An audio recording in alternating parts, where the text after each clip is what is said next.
25 août 2001, les autorités de Marsh Harbour sont prévenues d'un crash. En arrivant sur place, la police et les secours constatent les dégâts.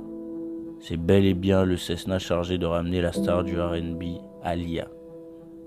À l'intérieur, aucun survivant. Que s'est-il passé? Dans quelles circonstances une étoile montante de la musique mondiale venue de nous quitter? C'est ce qu'on va tenter de découvrir dans cette vidéo. Alors, posez-vous, et on va voir comment à seulement 22 ans, Aaliyah a marqué le monde de la musique de son empreinte et comment elle est parvenue de façon si précoce à être considérée comme une véritable légende du R&B.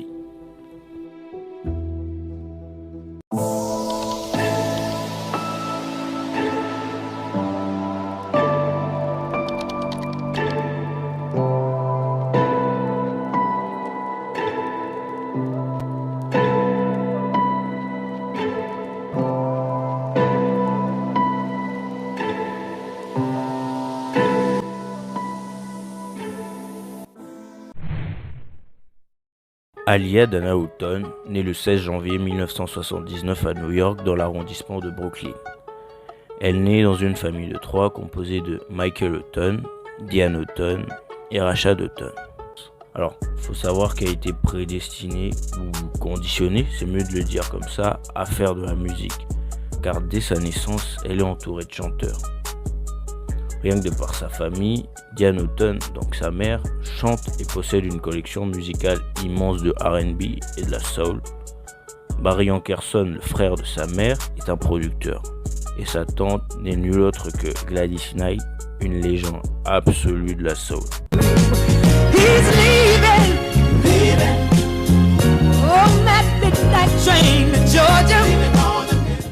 Donc vous l'aurez compris, dès sa naissance, Aaliyah est grandement exposée à de la musique au point où on pourrait dire qu'elle a été née pour chanter.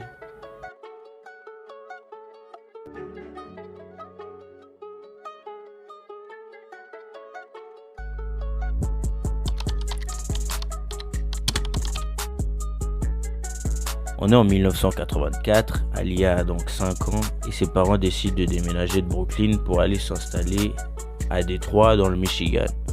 C'est là qu'elle va passer son enfance et une partie de son adolescence. Là, sa passion pour la musique va exploser parce que vous vous souvenez des collections qu'avait sa maman au début? Elle va les écouter tout le temps. Alors c'est ainsi que la maison sera rythmée au quotidien par les tubes des Isley Brothers, Marvin Gaye ou encore une certaine Whitney Houston. Petite parenthèse, Whitney Houston qui va d'ailleurs fortement l'inspirer dans la suite de sa carrière. À partir de là, Aaliyah va commencer à chanter régulièrement à la maison avec sa mère. Et mine de rien, les parents repèrent très vite le potentiel de leur fille. Elles vont donc l'inscrire à des cours de chant. À ce moment-là, Aaliyah se passionne réellement pour la musique et elle se met à chanter partout où elle peut. Et comme elle est catholique, elle va s'inscrire aussi à la chorale du coin, à l'église. Tout ce qu'elle veut, c'est chanter. Et ça tombe bien, parce que sa mère et sa grand-mère vont l'encourager dans cette voie.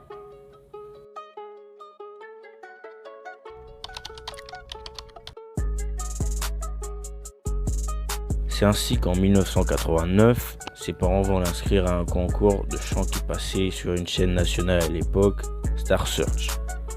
Ceci va s'avérer être un choix judicieux, car on le sait, Aaliyah a du talent. Mais que vaut-elle par rapport aux autres enfants de son âge? Eh bien écoutez, elle se débrouille bien.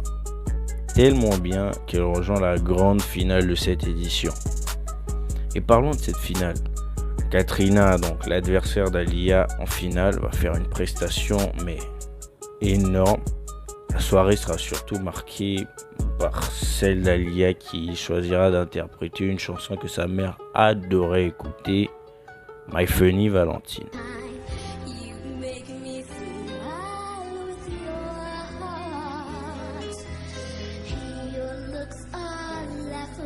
À tout juste 10 ans, elle éclabousse la soirée de son talent précoce, mais vous le verrez, Aaliyah va constamment être précoce dans son art. Arborant une robe blanche qu'avait confectionnée sa grand-mère spécialement pour l'occasion, sa voix impressionne plus d'un. Mais malgré ça, elle se fait battre et perd la finale.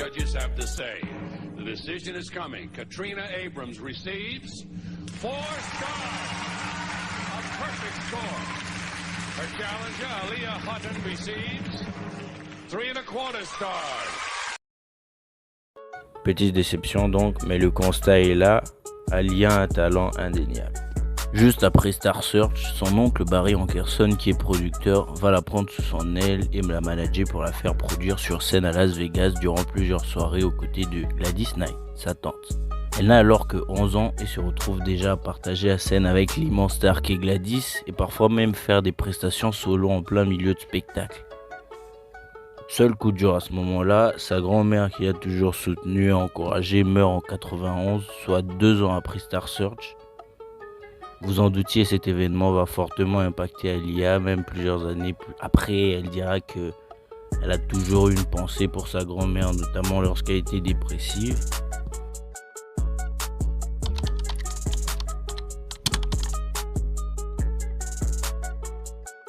Après cet événement tragique, Aaliyah va pouvoir rebondir car son oncle Barry va la signer dans le label Blackground Records, qui est son label, à l'époque appelé Blackground Enterprises, alors qu'elle n'a que 12 ans.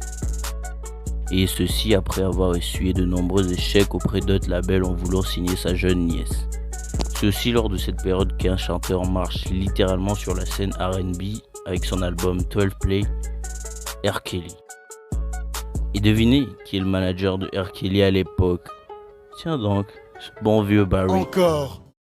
Donc c'est tout naturellement qu'il va brancher les deux. Il décrochera dans la foulée un contrat de distribution enfin avec le label Jive Records. Et Aaliyah va pouvoir exposer son talent aux yeux du monde entier. Elle va commencer par capitaliser tout ça avec la préparation de ce qui sera son premier album studio qu'elle va appeler Edge at Nothing But a Number en collaboration avec R. Kelly. L'oncle Barry va faire écouter des enregistrements d'Aaliyah à R. Kelly et il va être bluffé de la voix de celle-ci jusqu'à dire publiquement qu'Aaliyah était l'une des chanteuses les plus talentueuses qu'elle a eu à collaborer.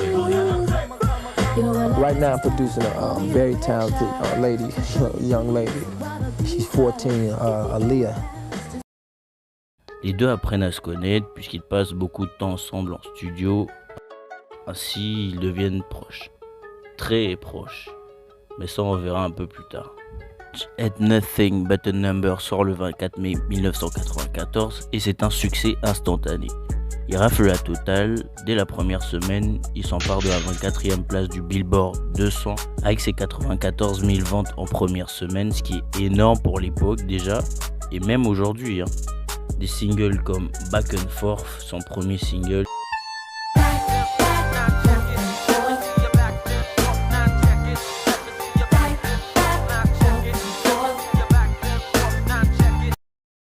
et At Your Best, Your Love, qui est une reprise d'un son des Isley Brothers,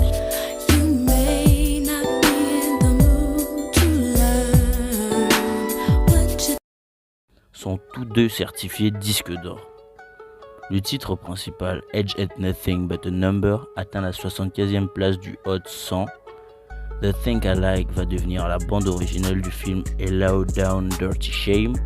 Avec ce premier album, le monde découvre Aaliyah, une sensation à la voix unique et tellement rafraîchissante. Elle gagne en popularité et se retrouve à faire des tournées un peu partout dans le monde entier, notamment au Japon, en Afrique du Sud ou même dans quelques pays d'Europe. Malgré le succès précoce de sa fille, Diane, la maman d'Aaliyah, tient à ce qu'elle continue ses études en parallèle de sa carrière. C'est ainsi qu'elle va l'inscrire à la High School for Fine and Performing Arts de Détroit. Sa mère va même engager un tuteur pour l'accompagner durant ses voyages pour qu'elle puisse réussir ses cours même si elle ne pouvait pas s'y rendre. Mais ceci n'était que le calme avant la tempête car la presse va révéler une copie d'un document officiel d'un mariage entre Aaliyah et son mentor R. Kelly. Ce qui va faire l'effet d'une bombe, d'autant plus qu'elle n'a que 15 ans. Dès lors, les critiques fusent et Aaliyah se fait démonter de partout. L'album prend tout son sens maintenant auprès de la presse. En l'espace de quelques mois, elle passe de chanteuse prodige vue comme une future grande star à une fille à problème qui divise les avis entre polémiques et rumeurs de grossesse. Très vite, ses parents ordonnent l'annulation du mariage et font tout pour l'éloigner de leur enfant de la relation qui se mettait en place avec le chanteur, donc R. Kelly, notamment en l'envoyant en Europe le temps que le scandale se tasse. Michael Hutton, le père, décide alors de prendre en main la carrière de sa fille et vire l'oncle Barry du management. Ils rompt ainsi les liens avec le label Jive Records aussi.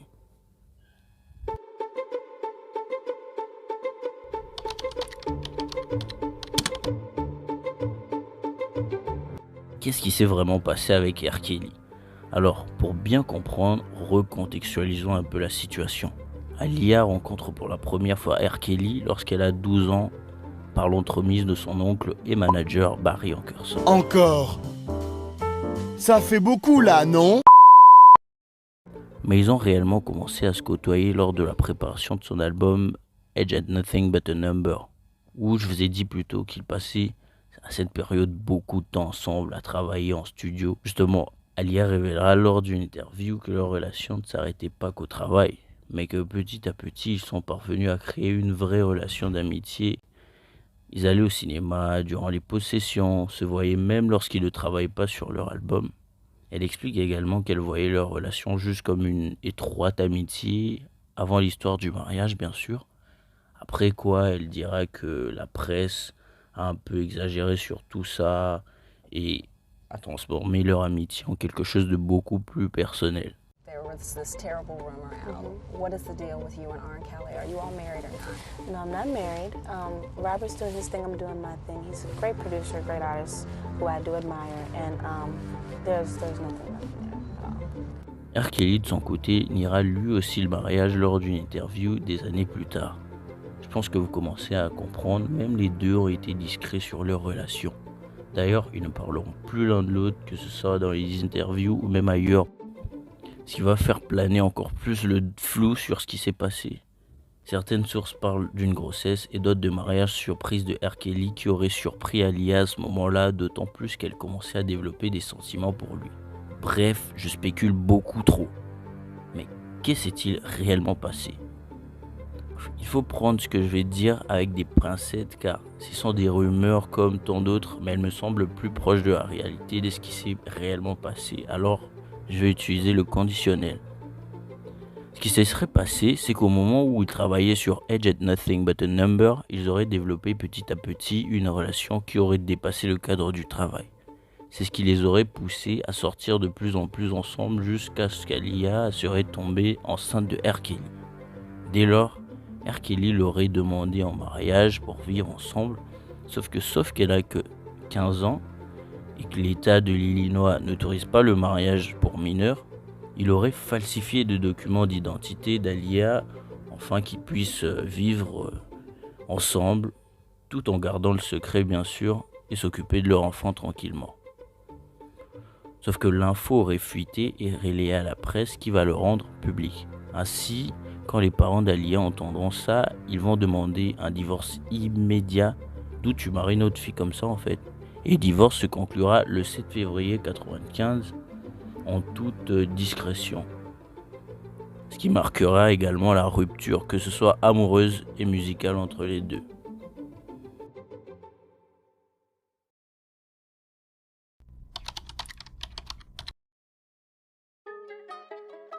Après quelques temps passés en Europe et l'affaire R. Kelly derrière elle, il est temps de revenir pour Aaliyah, mais surtout, temps de confirmer sa présence dans le paysage musical. Alors, quoi de mieux qu'un album?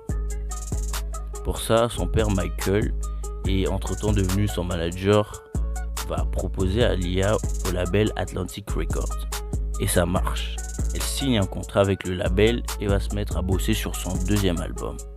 Problème, elle a du mal à trouver des producteurs. Avec le scandale R. Kelly passé mais pas oublié, vous doutez bien qu'Aaliyah se fait recaler gentiment par des producteurs qui évitent, entre guillemets, le scandale.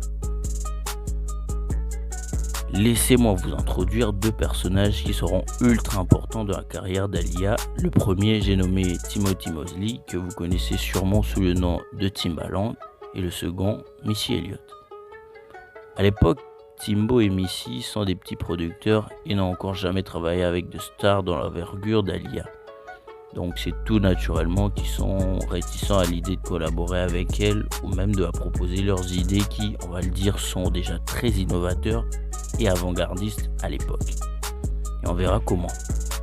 Ça tombe bien, car cette fois-ci, Aaliyah veut se démarquer et prendre quelques risques mesurés. One in a Million sort en 1996 et confirme Aaliyah. L'album ressort son penchant pour la pop, le R&B et le hip-hop. Mais là où on voit vraiment l'influence qu'ont eu Timbaland et Missy Elliott, c'est notamment dans l'ambiance un peu soul de cet opus. Elle collabore alors avec Missy sur la chanson Beat for the Street. You just now into the next level. Et avec Treach pour A Girl Like You. I'm looking for a girl like you. Well, here I go. Nah, who's a baby boy? Il y a aussi plusieurs singles qui deviendront des vrais tubes des années 2000 comme Hot Like a Fire, The One I Gave My Heart To et I Got To Give It Up.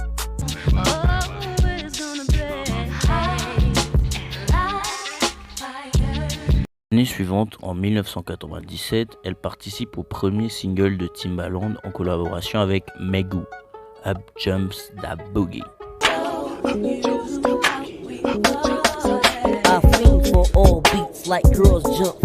One in a Million se vend à presque 4 millions d'exemplaires rien qu'aux États-Unis et 8 millions dans le monde. Il recevra également 2 disques de platine.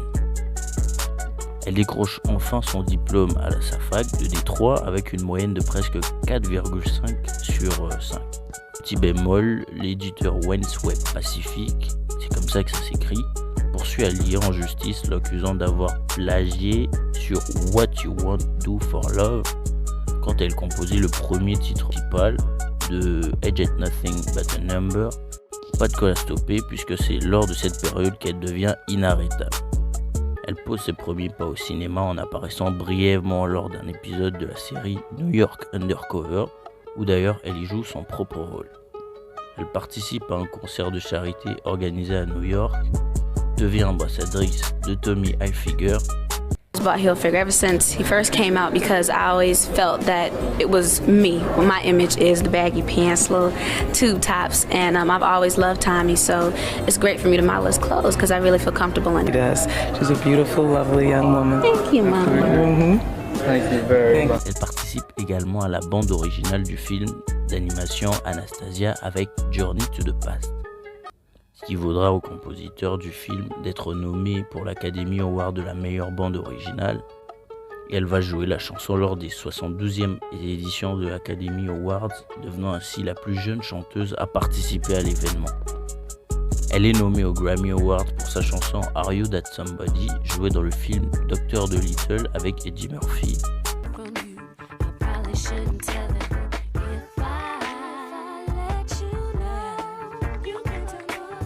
Mais surtout, elle sera là présente lors de la dernière soirée où l'on verra en vie le Notorious B.I.G. En effet, après la soirée de la Soul Train Music Award où l'on verra Tony Braxton être récompensé des mains du B.I.G., il décédera quelques heures plus tard dans un drive-by, à 24 ans seulement. The rapper known as Biggie Smalls was shot several times as he sat in his Chevy Suburban early this morning outside the Peterson Automotive Museum in Los Angeles. Smalls had been attending a party honoring winners of the Soul Train Music Awards, at which he made an appearance Friday night. What's up, Cali? After the shooting, Smalls was taken to Cedars-Sinai Medical Center, where he was pronounced dead. Revenons à Aaliyah qui réalise tout ça à seulement 18 ans. Je vous l'avais dit, en termes de précocité, je ne vois pas d'autres artistes rivaliser à Aaliyah. À titre d'exemple, Didi Osama, une étoile montante de la drill aux US, a une hype monumentale à seulement 14 ans. Pour vous dire, j'ai même hésité à dire que c'est une étoile montante, tellement il prend en ampleur et en notoriété.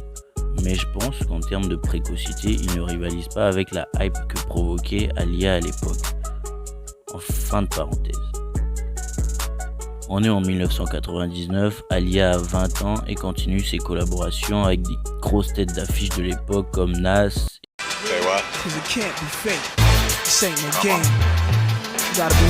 Alice Turn the Page, la bande originale de Music of Earth de Wes Craven.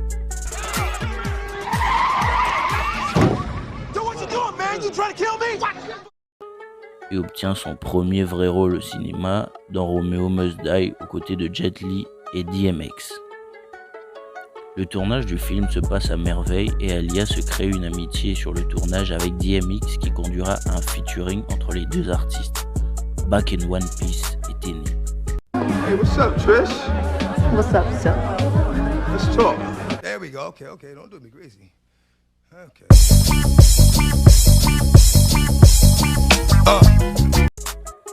Elle tourne également Try Again pour Romeo Must Die avec Jet Li dans ce son.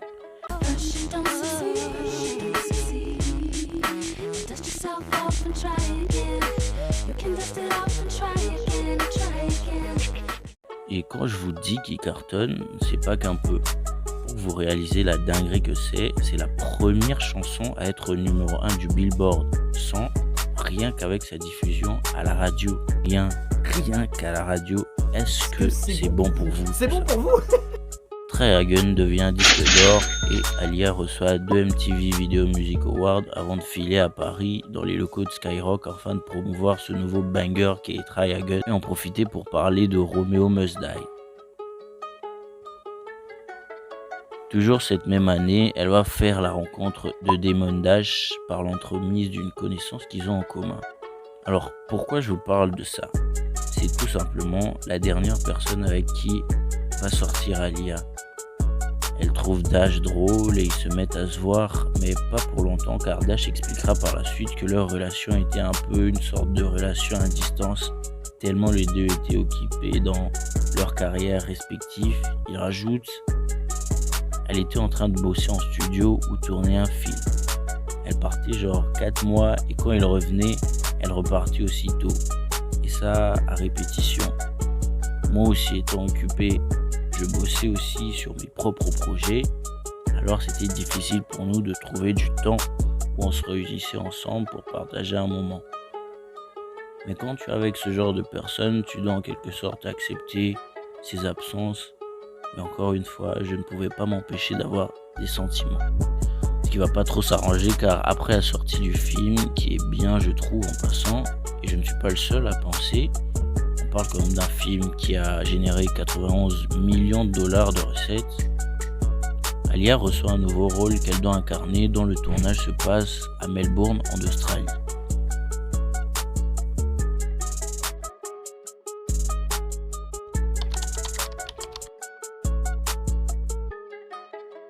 Vous connaissez la chanson Jamais 203. Meilleure intro d'un chapitre. Non, en vrai. Aaliyah décide de sortir son 3e album, mais comment fait-elle pour enregistrer alors qu'elle est en plein tournage à Melbourne pour le film Queen of Damned? Pas de temps à perdre, elle fait appel à Sean Garrett. Si vous ne connaissez pas Sean Garrett, c'est juste un GOAT. Il est auteur, compositeur, producteur, qui va notamment écrire des chansons pour Beyoncé, Chris Brown, Usher ou encore Jay-Z à l'avenir. Rien que ça. Et Sean Garrett se charge d'écrire presque la totalité des sons de cet album. La production, ça bouge pas, hein, Timbaland, Rapture. L'album est prévu d'être commercialisé vers fin juillet 2001, alors elle attise avec la sortie du très célèbre We Need a Resolution.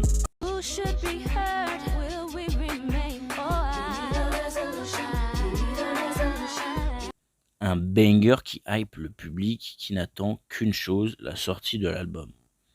L'album sort en juillet et c'est un énorme succès. Il réalise le meilleur démarrage de tous les autres albums qu'a pu faire Aaliyah auparavant, en s'écoulant à près de 200 000 exemplaires vendus. Il atteignait même la 2e place du Billboard 200, pour vous dire. Elle est acclamée par la critique qui le désigne comme étant l'album de la maturité artistique pour elle, donc rien ne prévoyait ce qui allait suivre bien évidemment.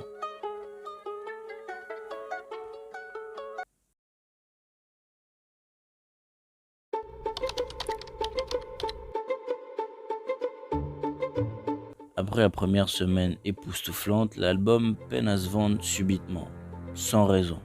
Alors, la maison de disques décide de remplacer la chanson More Than a Woman, initialement prévue d'être le second single de l'album, pour un autre titre, Rock the Boat.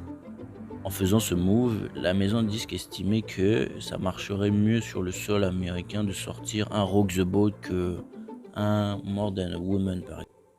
Afin de tourner le clip de Rock the Boat, Aaliyah s'envole aux Bahamas avec 5 de ses techniciens et un pilote. Le tournage se passe à merveille et se termine même un jour en avance de ce qui était prévu. Ainsi, le 25 août 2001, il décide de revenir en Floride à bord d'un petit Cessna 400B à l'aéroport de Marsh Harbour. L'avion décolle aux environs 18h40 et quelques minutes plus tard, c'est le crash.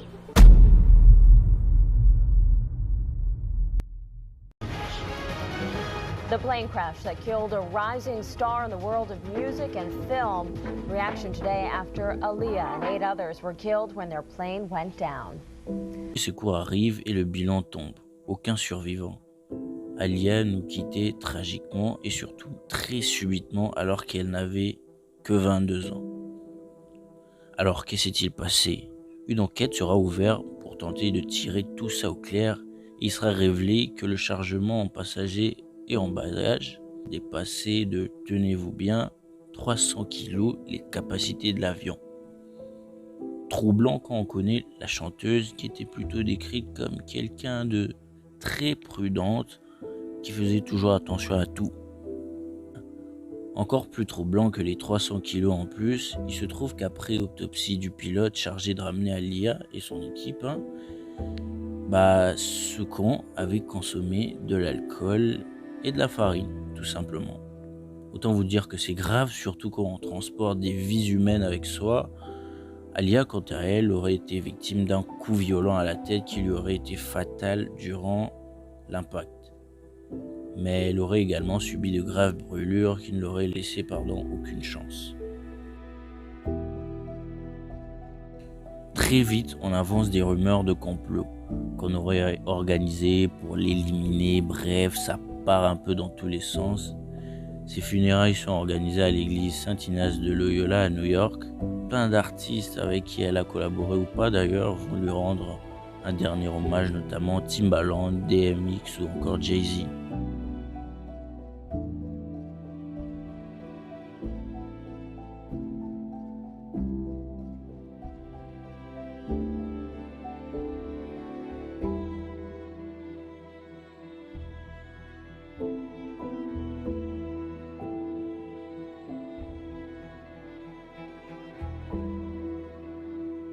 Le mois qui va suivre, donc celui de septembre, va voir Aaliyah devenir numéro 1 du Billboard 200, soit quelques jours après sa mort. Et il y a ce fameux engouement que l'on voit, que j'ai vu je crois il y a une fois avec XXXTentacion en 2018, même s'il était déjà bien hypé. Et c'était pas tout le monde qui écoutait XXXTentacion, c'était pas la majorité des gens qui l'écoutaient. X par exemple, qui est décédé en 2018, aujourd'hui, fin 2023, bientôt début 2024, il fait encore partie facile du top 5 rappeurs Spotify le plus écouté du moment. Je ne sais pas si vous réalisez la dinguerie, mais il est décédé il y a bientôt 6 ans. Et c'est le cas pour des rappeurs comme Juice WRLD, Mac Miller, qui représentaient cette génération SoundCloud. L'année suivante, en 2002, la famille d'Aaliyah va décider de sortir un album à titre posthume qu'ils vont appeler Hacker for You. Je ne sais pas si on peut vraiment appeler ça album à titre posthume, car ça reprend juste les meilleurs sons d'Aaliyah. C'est plus un best-of qu'un vrai album. Après ça, c'est silence radio. Plus aucun album posthume. Et ces tentatives de collaboration initiées par Noah Shebib et Drake qui voulaient faire un album à titre posthume de Drake et Aaliyah. Aaliyah has had probably the most impact on my career. Mais ça ne va pas se faire car la mère d'Aaliyah ne voudra pas raviver le souvenir suite aux circonstances de la mort du père d'Aaliyah, cette fois-ci qui est décédé juste quelques temps avant que l'initiative soit prise. Il y aura également le documentaire de 2014 qui retrace l'histoire d'Aaliyah, mais comment vous dire, Les notes sont catastrophiques et personne n'a approuvé ce documentaire. Pour vous dire, même Timbaland a renié ce documentaire sur Aaliyah. Et surtout, ça a été fait sans la permission des parents d'Aaliyah.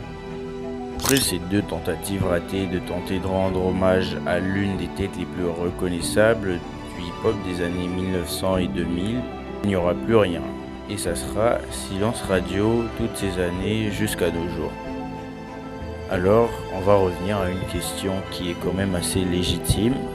Aaliyah est-elle vraiment une légende de la musique ? Est-ce que la mort prématurée et brusque n'a-t-elle pas servi à renforcer le mythe ou la légende ? Est-ce qu'elle représentait réellement ? Bon, pour moi, je vais vous calmer tout de suite.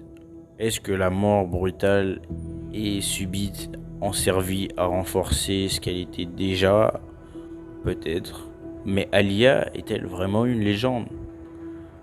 Et finalement, qu'est-ce qu'on appelle légende ?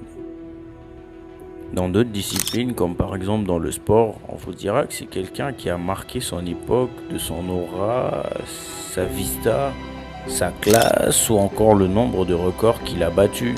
Aussi, c'était quelqu'un qui avait un talent naturel et qui a su l'exploiter en travaillant dur.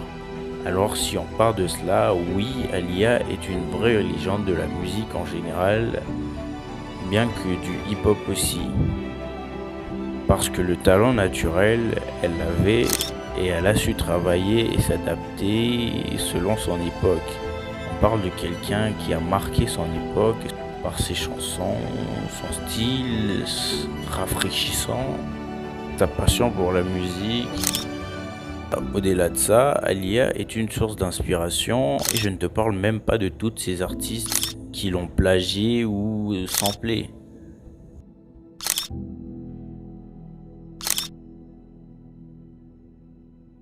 On parle d'une artiste qui, je le pense, si elle avait eu une longue carrière, nous aurait sublimé encore quelques années et pour longtemps. Et c'est pour ces raisons que je pense qu'Aaliyah est l'artiste la plus talentueuse de sa génération.